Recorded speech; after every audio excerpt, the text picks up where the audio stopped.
سلام بچه‌ها، امیدوارم حالتون خوب باشه. تو این ویدیو قراره بهتون آموزش بدم که چطوری نرم افزار OBS رو تنظیم بکنید. اگر تازه کار با OBS رو شروع کردین، منم دارم یه مجموعه آموزشی راجع به نرم افزار OBS میذارم که به درد استریم و ضبط کردن از صفحه نمایشتون میخوره. میتونید این مجموعه آموزشی رو ببینید و به راحتی از پس کار کردن با نرم افزار OBS بر بیایید و یه ضبط و استریم خیلی با کیفیت داشته باشین. اگر این ویدیو رو دوست داشتین، لطفاً لایکش کنین و کانالمو سابسکرایب کنید. اینطوری میتونید خیلی از من حمایت بکنید. نظر و انتقاد و پیشنهاد و سوالاتتون رو هم توی کامنت ها برام بنویسید. مطمئن باشین که بهتون جواب میده. برای دسترسی به تنظیمات ما میتونیم از زبانه فایل ستینگز رو انتخاب بکنیم یا از بخش کنترلز گزینه ستینگز رو انتخاب بکنیم که فرقی هم نمیکنن. من از این پایین ستینگز رو انتخاب میکنم. فقط بهتون بگم چون که من میخوام ویدیو رو کوتاهش کنم و گزینه‌های زیادی برای تنظیمات توی OBS هست، من اون چیزای مهم و اثرگذار رو میگم. اگر سوالی راجع به گزینه‌ای داشتین یا مشکلی براتون پیش اومده بود، حتما توی کامنت ها برام بنویسین تا راهنماییتون کنم یا حتی یه ویدیو جدا راجع بهش ضبط بکنم. ولی الان میخوام اون چیزایی که فکر میکنم خیلی تو کارتون اثر میذاره رو بهتون بگم. بقیه گزینه‌ها رو تغییری هم ندین، هیچ مشکلی نداره، چون که خود نرم افزار تا حد ممکن به صورت بهینه این کارو انجام میده. اگر این سمت چپ رو نگاه بکنیم، چندین بخش برامون تعریف شده،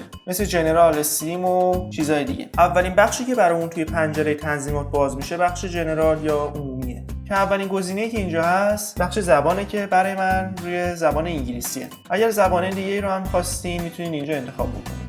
گزینه بعدی تمه که اون شکل ظاهری و رنگای محیط OBS رو میتونید تغییر بدید. ولی من فکر میکنم این خیلی هم عالیه و نیازی نیست تغییرش بدم. ولی حالا میتونید مثلا روی دارک هم بذاریمش و هر کدومی که به نظرتون بهتر بود رو استفاده بکنید. من دوباره به اون حالت قبلی برش میگردم. گزینه بعدی که از تب جنرال در اختیارتون قرار میگیره Hide OBS Windows from Screen Capture هستش. ممکنه ورودیایی که به OBS داده باشین طوری باشه که خود پنجره OBS هم داخلش نمایش داده بشه یا مثلا وسط استریم یا ضبطتون پنجره OBS رو باز کنید. اگر این گزینه تیک برده باشه، پنجره OBS تون داخل ضبط یا استریمتون مخفی میشه و مخاطباتون اون رو دیگه نمیبینن. یعنی فقط خودتون میتونین پنجره OBS رو ببینید که اینو به انتخاب خودتون میتونین فعالش بکنید یا غیر فعالش بکنید. ممکنه دوست نداشته باشین که مخاطباتون صفحه OBS تون رو ببینن که میتونین از این گزینه استفاده بکنید. بخش بعدی مربوط به آپدیت برنامه است. این گزینه ممکنه برای شما تیک نخورده باشه. وقتی این گزینه رو تیک میزنین، خودش اتوماتیک آپدیت‌های نرم افزار رو چک میکنه.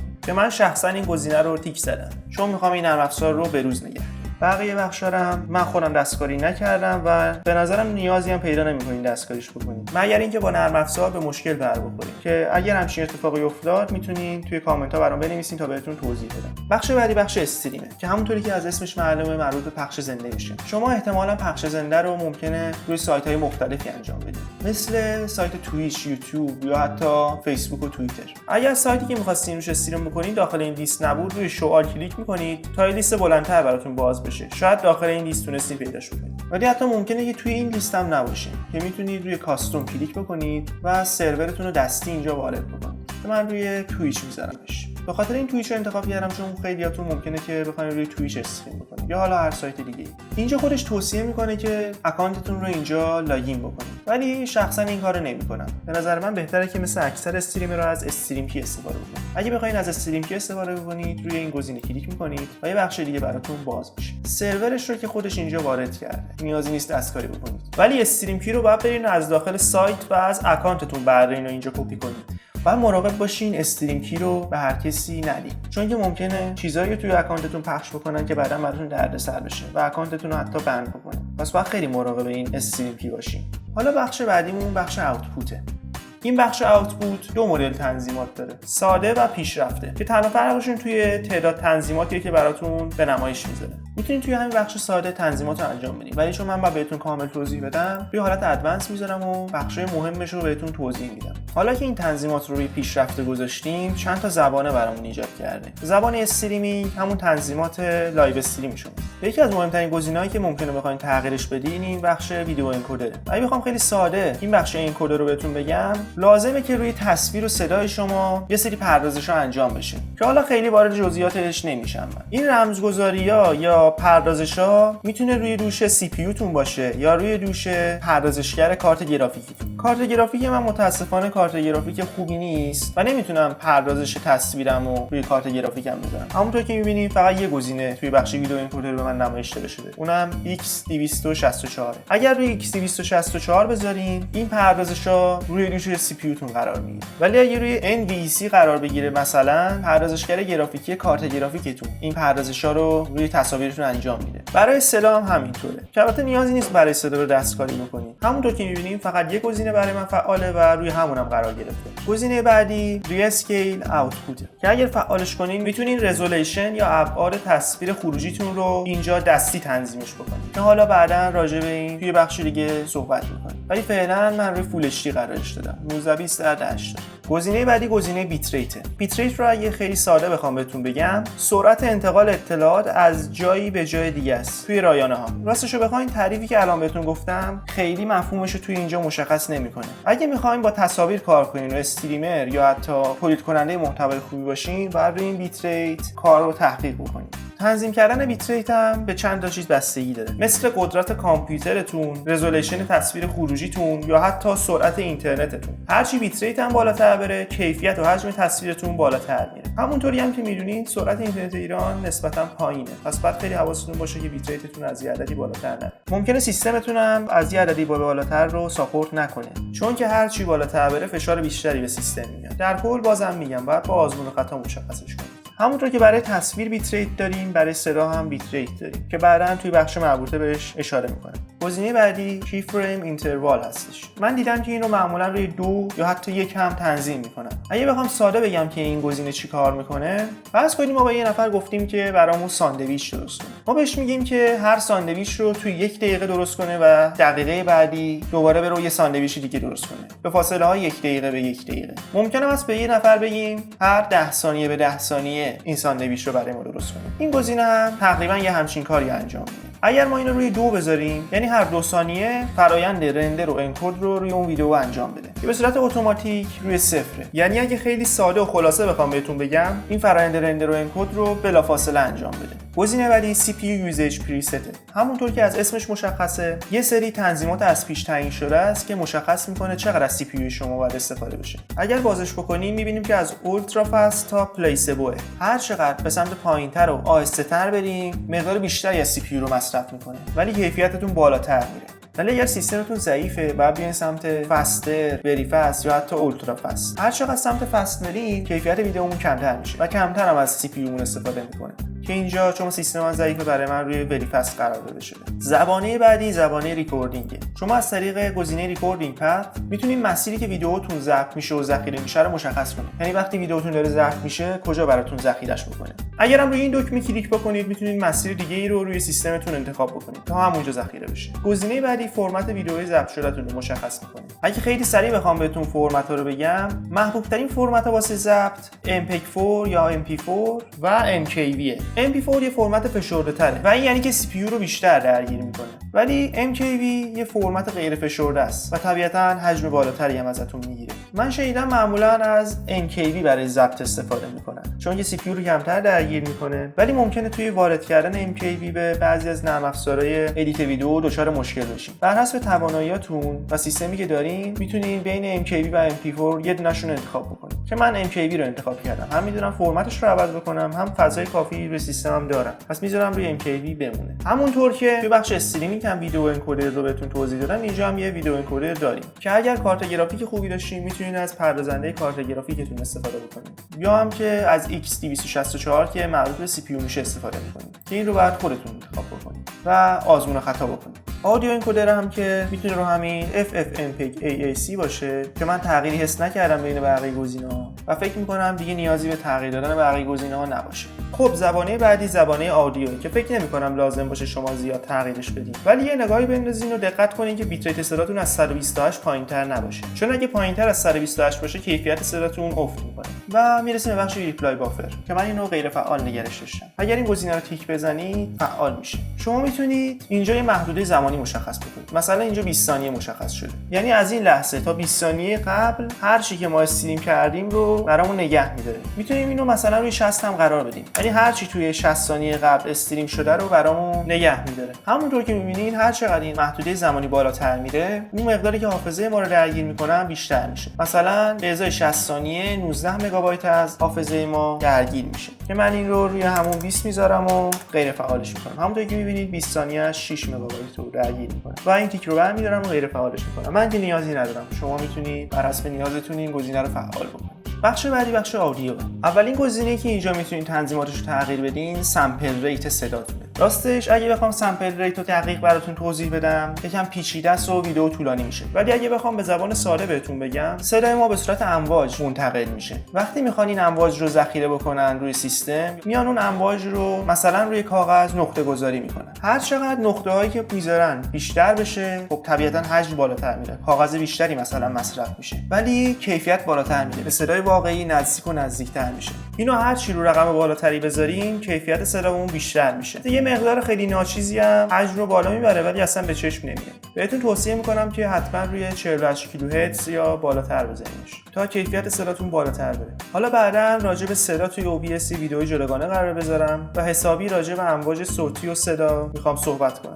گزینه بعدی گزینه چنلزه که شما میتونین کانال‌های صوتیتون رو اینجا مشخص بکنید. اگر روش کلیک بکنیم چندین انتخاب برامون نمایش داده میشه که بهترین انتخاب میتونه استریو باشه. اگر مونو رو انتخاب بکنید فقط یه سیگنال صوتی ازتون ذخیره میکنه و تک کانال از اصطلاح. مونو برای یه سری شرایط قابل استفاده است ولی برای استریم و ذخیره کردن صدای سیستم اصلا انتخاب خوبی نیست و به کار ما نمیاد. گزینه استریو 2 تا سیگنال صوتی ذخیره میکنه و ممکنه خودتون دیده باشین که بعضی از فایل‌های صوتی چپ و راست دارن و صداتون واقعی‌تر و بهینه‌تره. برای ما که لایو استریم داریم یا می‌خوایم تصویرمون رو روی دستگاه دیجیتالی نمایش بدیم گزینه استریو بهترین انتخابه. اینطوری صدامون 2 کانال است و چپ و راست داره. توی بازی‌ها، ویدیوها یا حتی فیلم‌ها تجربهش کردیم. منظورم تفاوت بین صدای گوش چپ و گوش راسته. در کل من استریو رو به شما پیشنهاد میدم.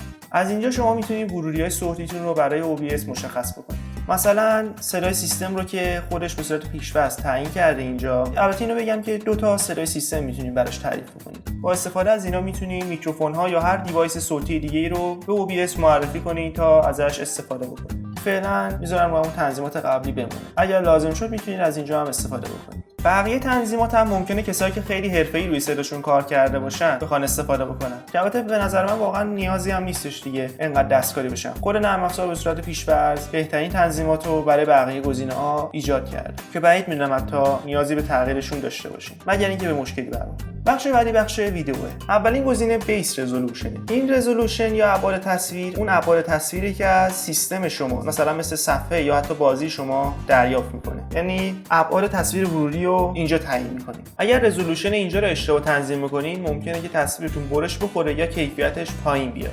چون ما اینجا داریم ابعاد رو براش مشخص می‌کنیم. شما میتونید از اینجا تصویر خروجی OBS رو تعیین بکنید که من این رو روی فول HD یا 1920 در 1080 گذاشتم. اگر شما اینجا ابعاد تصویری متفاوتی رو انتخاب بکنید که این 2 تا رقم بیس رزولوشن و اوتپوت رزولوشن با هم دیگه همخوانی نداشته باشن گزینه بعدی براتون فعال میشه که بهتون توصیه میکنم اگر داون اسکیل فیلتر براتون فعال شد اون رو حتما روی 36 یا عدد بالاتری قرار بدید. البته ممکنه هستش که لازم بشه آزمون و خطا کنین و از یه گزینه دیگه استفاده بکنید ولی من 1920 در 1080 قرار میدم که حتی این غیر فعالم باشه. این برای زمانیه که بیس و اوتپوت رزولوشنتون با هم دیگه تفاوت داشته باشن و اگه یکسان باشن این براتون غیر فعال میشه. گزینه بعدی فریم ریته.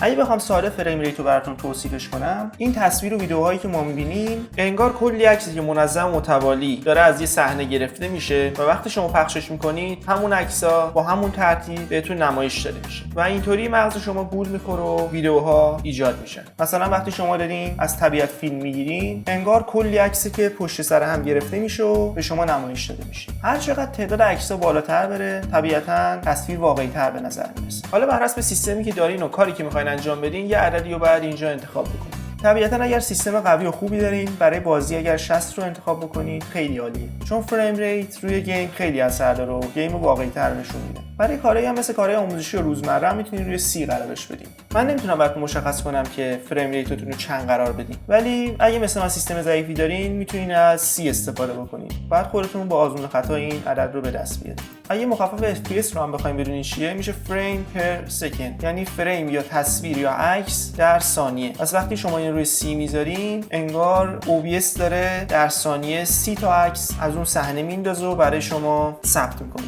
و اون ویدیو شما 30 تا عکس رو به شما به صورت منظم و متوالی در ثانیه نشون میده. خب فکر میکنم توضیحات این بخش کافی باشه. حالا نوبت بخش هات کیزه. شما توی بخش هات کیز میتونین کلیدهای میانبری یا برای کارهایی که میخواین انجام بدین در نظر بگیرید. مثلا برای ضبط یا پاس کردن ضبطتون از یک کلید اختصاصی استفاده بکنید تا نیاز نباشه پنجره OBS رو باز بکنید و کارتون سریعتر و راحت‌تر بشه. اگر خواستین اون کلید میانبری که قبلا داشتین رو برگردونید، میتونین از ریورت استفاده بکنید که این فلش است. اگرم خواستین پاکش بکنین کلا که از کلیر استفاده میکنید و برای اضافه کردن هم از این مثبت استفاده. وقتی مثبت رو میزنین یه بخش پایینش تشکیل میشه. این بخشی که پایینش تشکیل شده مربوط به این عنوان بالاییشه که زمانی به کارتون میاد که بخواید دو تا کلید میانبر برای یه کار خاص اختصاص بدین. اگرم خواستین همون یه دونه کلید میانبر اختصاص بدین و این بخش اضافی رو پاک بکنید، روی این ریموو یا سطل آشغال کلیک میکنید که همونطور که میبینید اون بخش اضافی پاک میشه. بخش بعدی بخش اکسسیبیلیتیه. اینجا شما میتونید رنگ ابزارها و نمودارهای OBS رو تغییر بدید. مثلا اگه ویدیو قبلی خاطرتون باشه ما میتونستیم تصاویر رو کراپ کنیم یا کوچیک و بزرگشون کنیم. وقتی مثلا تصویر رو کراپ میکردیم یه رنگ سبز این رنگی که به صورت تیکه تیکه بود برامون نمایش میداد. شما اگه اون رنگ سبز رو دوست نداشتین یا دیدین نمیتونین ببینینش، میتونید اینجا بیاین و عوضش بکنید. فقط بعد اول تیک اینو بزنین تا این براتون فعال بشه. ممکنه مثلا تو تصویرتون این سبز این رنگی باشه و نتونید نمودار کراپتون رو ببینید. یا مثلا وقتی چیزی رو داخل OBS سلکت می‌کنین دورش یه کادر قرمز رنگی کشیده میشه. اگر مثلا تصویرتون مثل همین تصویر که اینجاست زیادی قرمز باشه و اون کادر رو نتونین ببینین، میتونین همینجا رنگ این نمودار سلکشن رو تغییر بدین. میایین اینجا و تیک این گزینه رو میزنین و یه رنگ دیگر رو از اینجا بر حسب سلیقه و تصویری که دارین انتخاب میکنین تا بتونین نمودار رو از تصویر تشخیص بدین. البته ممکنه هم از تا وقتی که با OBS کار می‌کنین حتی یک بارم نیاز نداشته باشین که این رنگ‌ها رو تغییر بدین. ولی اگر دیدین که اون نمودارها و ابزارالات رو نمیتونین به راحتی تشخیص بدین از تصویر، میتونین از این بخش رنگشون رو تغییر بدین. و اما بخش آخر بخش ادوانس. این گزینه مشخص می‌کنه که سیستمتون چه مقدار منابع در اختیار OBS قرار میده.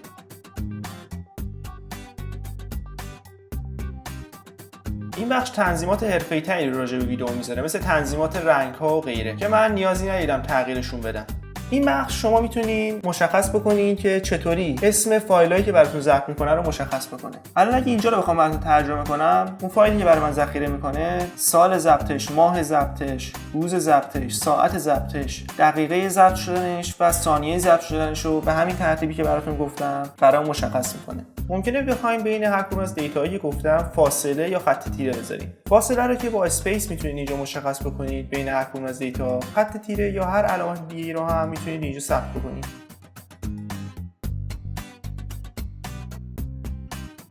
به نظرم همین قالب خوبیه. من نیازی به تغییر دادنش نمیبینم. اگر خواستین تنظیمات اعمال بشه میتونید روی اپلای کلیک بکنید و اگر خواستین که تنظیماتی که انجام دادین اعمال نشه و از بین بره، مثلا ممکنه که احساس بکنید یه جایی از تنظیمات رو اشتباه کردین، همونجا میتونید روی کنسل کلیک بکنید تا هر تغییری که دادین لغو بشه. خب بازم میگم من مهمترین تنظیمات رو تا اینجای کار بهتون گفتم. اگر راجع به مفاهیم یا تنظیمات سوال، انتقاد، پیشنهاد یا هر چیزی که لازم بود راجعش صحبت کنید داشتین رو میتونید داخل کامنت ها برام بنویسید. و اگر این ویدیو رو دوست داشتین لطفا این ویدیو رو لایک کنید و کانالم سابسکرایب کنید. اینطوری میتونید از من حمایت بکنید. و اگرم که تازه دارین کار با OBS رو شروع میکنید و میخواین استریم و ضبط صفحه با کیفیتی داشته باشین، میتونیم بقیه ویدیوهای آموزشی که دارم راجع به OBS میذارم رو ببینید. مطمئن باشین که با دیدن این مجموعه آموزشی به خوبی میتونین از پس OBS بر بیاین. امیدوارم تونسته باشم کمکتون کرده باشم. لطفا تا ویدیو بعدی مراقب خودتون باشید.